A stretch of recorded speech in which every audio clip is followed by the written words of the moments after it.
প্রিয় দেশপ্রেমিক সেনাবাহিনী, নেভি, এয়ারফোর্স, আপনারা তিন বাহিনীর প্রধান যারা আছেন, প্লিজ দয়া করে বাংলাদেশের সকল মোবাইল কোম্পানির নেটওয়ার্কগুলো চালু করার ব্যবস্থা করুন।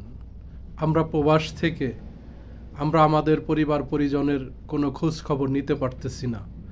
জানি না আমাদের সন্তানদের কি অবস্থা, জানি না আমাদের বৃদ্ধ মা বাবা এদের কি অবস্থা।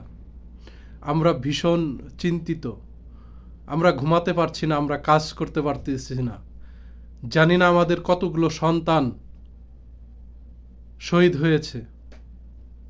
প্রিয় সেনাবাহিনী, আপনারা দেশপ্রেমিক, আপনারা বাংলাদেশের গর্বিত সন্তান। সারা বিশ্বে আপনাদের সুনাম আছে। আপনারা অন্যায় আদেশ পালন করবেন না। আপনারা সাধারণ ছাত্র জনতার পাশে এসে দাঁড়ান। আপনারা কোনো মায়ের বুক খালি করবেন না। আমরা আপনাদেরকে নিয়ে গর্ব করি, আমরা আপনাদেরকে নিয়ে আপনাদেরকে অনেক শ্রদ্ধা করি, অনেক আশা আপনাদেরকে নিয়ে। এই মুহূর্তে বাংলাদেশের যে অবস্থা, আপনারা সাধারণ জনগণের পাশে এসে দাঁড়িয়ে বাংলাদেশের স্বাধীনতা সার্বভৌমত্বকে রক্ষা করুন।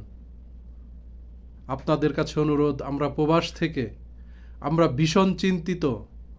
যে কোনোভাবেই হোক আজকের মধ্যে আপনারা সকল মোবাইলের নেটওয়ার্কগুলো চালু করে দিন, চালু করার ব্যবস্থা করুন, আমাদেরকে চিন্তামুক্ত করুন।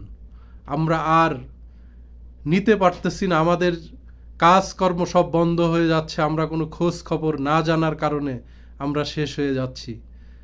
অতএব দয়া করে এই কাজটি করে আমাদেরকে চিন্তামুক্ত করুন এবং দেশকে এবং দেশের জনগণের পাশে এসে আপনারা দাঁড়ান।